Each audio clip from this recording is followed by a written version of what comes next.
You're not going to believe this one, but Daniel Wyzorek worked as a stockbroker and financial planner on Wall Street.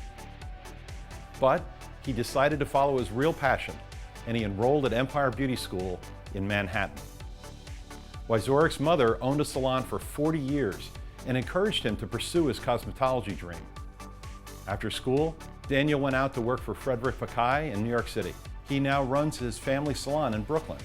By the way, his wife also worked on Wall Street, and it's also now an Empire grad. Wow, talk about an Empire family affair. Well, this is a really exciting day for me. We're going to be doing something totally different. We have the first couple that we've ever done in Frankly Speaking. I am absolutely amazed by the kind of people you are. I'm amazed by your story about where you've come from. And I'm going to let you tell the story because it's an amazing story of somebody who truly wanted to get into this business and who sacrificed everything to do it. How did you get into this business? I'm first generation American. So my family always directed us to go to college. You have to go to college, be a doctor, work in a bank, some kind of financial firm, something corporate, do better than what we did. And that was their opinion at the time. And so went to school, and around 2000, I came back to New York and started working as a stockbroker. And that's around the time when Jessica and I met. From there, she was working for JP Morgan Chase at the time, and I was working, it was West Rock Advisors, a financial firm. And we're talking to both of you were in real Wall Street jobs. Yes. I mean, you were absolutely in the heart of Manhattan, right here in Manhattan. Yeah, a few blocks away. A few blocks away from here. Mm-hmm. And you couldn't be more corporate. You couldn't be more pinstriped. You couldn't be more uptight, as they say. Shirts, very structured shiny life. shoes. Yep. Mm-hmm. We were both making six-figure jobs. Good life, traveled. I mean, our wedding, we took a month off and pretty much traveled the Caribbean for a month. Wow. We were married in Mexico. I mean, we traveled we as lived much it all. as we had a very good life. Right. Yes. And then Lehman Brothers went down. Yeah. And from there, that rocked, I mean, pretty much the boat for everybody, Absolutely. the whole economic structure for everyone. So at that time, I come from a family of hairdressers. My mother has had a salon for close to 40 years in Brooklyn. Right. She came right from Poland to the United States, not knowing the language, and became very successful within the Polish community in Greenpoint, Brooklyn. So my mother says to me, so Dan, why don't you get your license? Why don't you come work with us? And I mean, from being in military school, financial firms, working construction, I mean, I looked at her, I said, are you crazy? You know, what do I know about hair? Right. I always thought my sister would be the person to do this. Mm-hmm. And, you know, I came home and I spoke with my wife, and we said, Jess, you know, what do you think about me going into this business? And she kind of looked at me like I'm crazy. Mm-hmm. And I didn't believe it either. We didn't know anything about schools, sure. cosmetology schools. I get what it. do you do? Nothing. Absolutely. And from there, we also worried about the financial. Of course. Like, how are we going to make it through this? Mm-hmm. What are we going to do? So we did some research, and Empire came up, and that's how I ended up going to Empire. I went in Manhattan. In Manhattan, right on 34. Great location. Ended up going in for my orientation the first day, and I was scared. I'll bet you were. I walked out of there that first day, and I said, oh my God, I screwed everything up. I gave up my life. This is insane. What am I doing? I came home and I spoke to Jessica. I said, Jess, I don't know. And she's like, well, we're already in it. Yep. So you might as well try to, I mean, the payments were made. Let's try to take cash this wave and see where it takes us.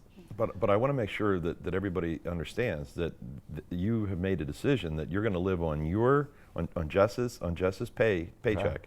Okay, and you are going to give up everything and go to school. So you got money going out for school as you're trying to live on her Anyone income. who heard In New York City, by the way. Yeah. Right. Okay. Let's make sure we're not talking cheap living here. No, not at all. Okay. And anyone who heard my plan pretty much said, you're nuts. We're walking away from Right.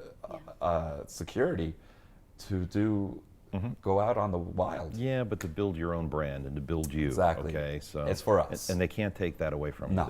They can't downsize you. They can't offshore you. That's right. You sound just like my mom. Really? No kidding. That's exactly well, your mom what and I she was talked saying. before this. So I'm only kidding. I'm only kidding.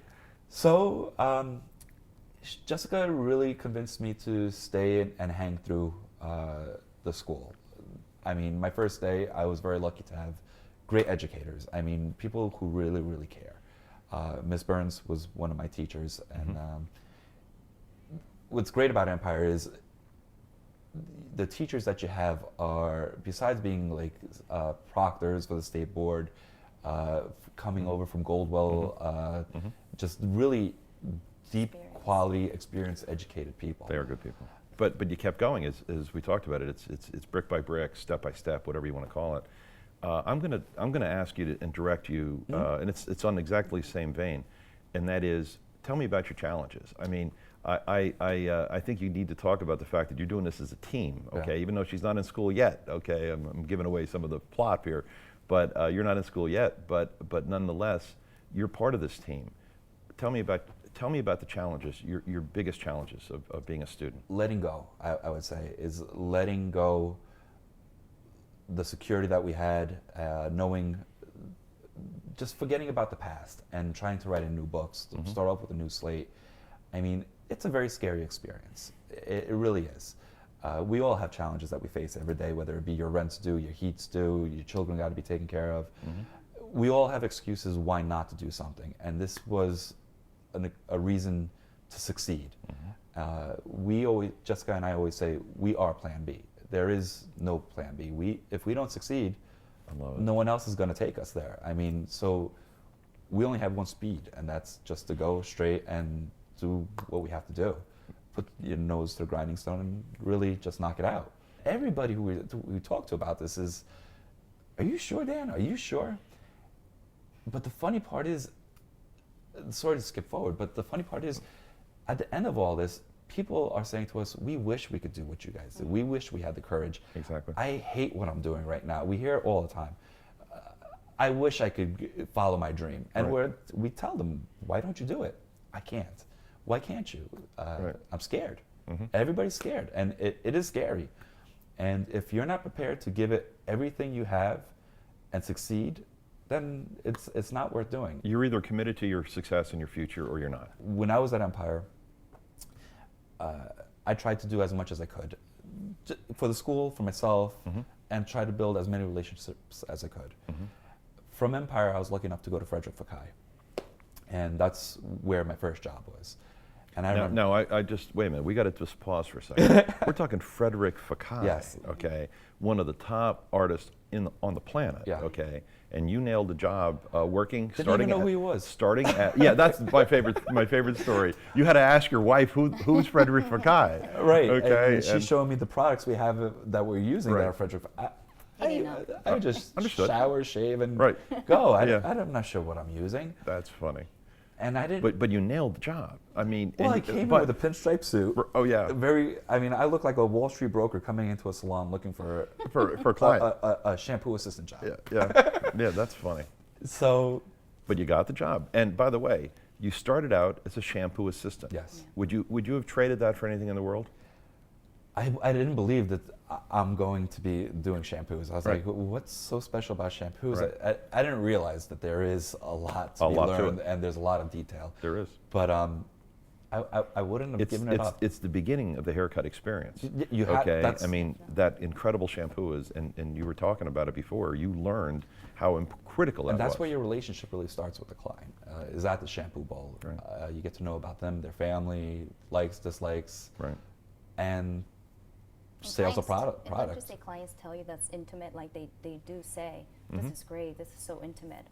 But that's your big takeaway from that experience with Frederick Fekkai. Oh my God. I mean, attention to detail, customer service, able to communicate with someone, knowing what to and what to not to speak Right. about. Just, Frederick Fekkai was one of the most amazing experiences of my life. I mean, we would go to classes, for blow dry classes. That's where you would start. So during the week, twice a week we would have class. They would bring models in for us to work. And I remember I came home crying. I mean, I didn't even cry in military school. I came home crying because they were making fun of my blow dries. And I didn't think I was going to get it. Right. Again, I'm questioning myself. I'm worried. But now I'm seeing an income coming in. And with my sales background, my retail was extraordinary at Frederick Fekkai. And they tried to take some of the things I've learned in my past and try to expand with their employees. Fantastic. And it was a symbiotic relationship. We really worked off each other, and it was just amazing. All right, now let's keep going because there's so much to your story. And then tell me about how you ended up getting into your family salon. Well, my mother came over here from Poland in 1970. She opened up a salon, very successful. But as we all do, we all age. Right. And throughout this time, my mom became ill with cancer. After thank you, but she's okay. That's good. She's a very strong woman, but the chemo really knocked her out. Sure. Not the same strength. As it does everybody. And this is when I'm starting to really move up within the ranks of Fekkai. I mean, they're seeing my talent, I'm learning, I'm understanding, we're moving. I mean, working with Frederick as an assistant or whoever it might be within the salon, and just really learning. And I feel everything's going full speed, and then boom, this is what my mom is going through. So now your mom has a rather traditional salon, started in the 1970s. Yeah, 1970 perms. Okay. 80s look. Typical. I mean, a typical salon. Sure. And we're talking almost like a stereotypical Brooklyn salon. Oh, absolutely. Okay. I mean, yeah. Yeah.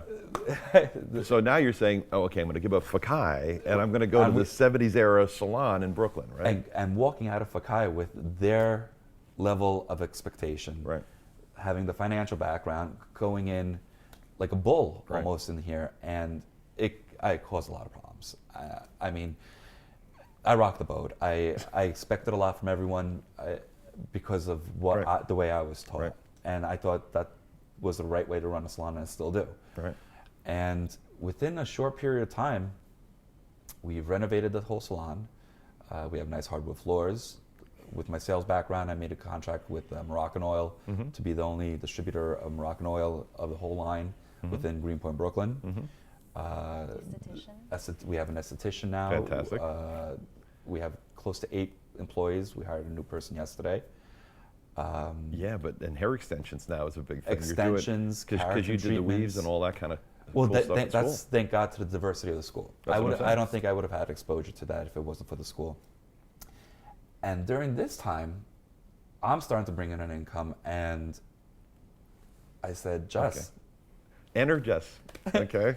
the woman who now has paid for all of this, right? Okay, is saying, wait a minute, how comes you have all the fun and I'm still on Wall Street, right? I did. I was like, he used to come home happy. As stressful as he was always happy. I was miserable after being on a computer for 12 hours, fighting with people. Right. And he says, go for it. I had looked at the school like 2 years before because of him. Right. And it was always in the back of my mind, but I knew it wasn't time yet, or it wasn't going to happen. So right. Just taking it one day at a time. But yeah, that's. So now the big decision. Now you've got to live on his income, okay, for you to go to school, okay. So you then ended up going to the same school, going through the same path. It's just amazing. It really is. And what I think is really cool is that you came out of school, and your husband said to you, "You don't want to come to work with me. You don't, or at least not all the time, not full time, certainly. Right. Not in the beginning. Okay, you need to learn some other things. So what have you done out of school? I'm working for Salon AKS on Fifth Avenue, and I'm a colorist assistant. Which is amazing. And your love is color. Yes, am I right? My passion is color. Mine was style. But let me ask you, any final thoughts on, you have a chance to speak to our students right now and our educators right now. Any final thoughts, any pearls of wisdom that you can add to this whole thing to say, here's what my recommendation is to you? No, one thing I would say is you really need to believe in yourself. You need to not listen to anybody else but your heart. And if this is something you want to do, you have to give it everything you have. Don't look back. Don't let anybody plant seeds of doubt in you. because people will try to keep you back Absolutely. because of things they have insecurities within themselves. You just have to wake up, go, even though you know you're going to be doing blow dries all day or roller sets or something monotonous. This is why you're here. Right. And you get to do whatever you want. It's amazing. Now, I want to hear your thoughts. What do you think? What's your best advice for somebody in school right now? To be determined, don't give up, and to piggyback on what Danny said is, and this is from my personal experience, I always felt I wasn't learning or I wasn't as good as the guy next to me. But one of my teachers always said, always go with the most talented person that challenges you Right. and try to learn from them. Right. And you'll be surprised, although you don't think that roller set is good or that perm rod is not right. Right. Those things, you are learning it, Right. and it will make a difference. And you have learned so much more than you think you have. You just need to give yourself a little bit more credit. I am totally amazed by both of you, and I have great expectations for you. All right. We do too. Good. And just remember, all of us at Empire really care about Thank you. And we looking- care about Oh, it. yeah, And we're- thanks to Empire. And we're looking for, thanks to you, and we're looking forward to spending a lot of time together in the future. Great. Same here. All right, guys. Thank Thanks so you. much. Thank you, Frank. Thanks for spending the Thanks for time with me. spending time with you.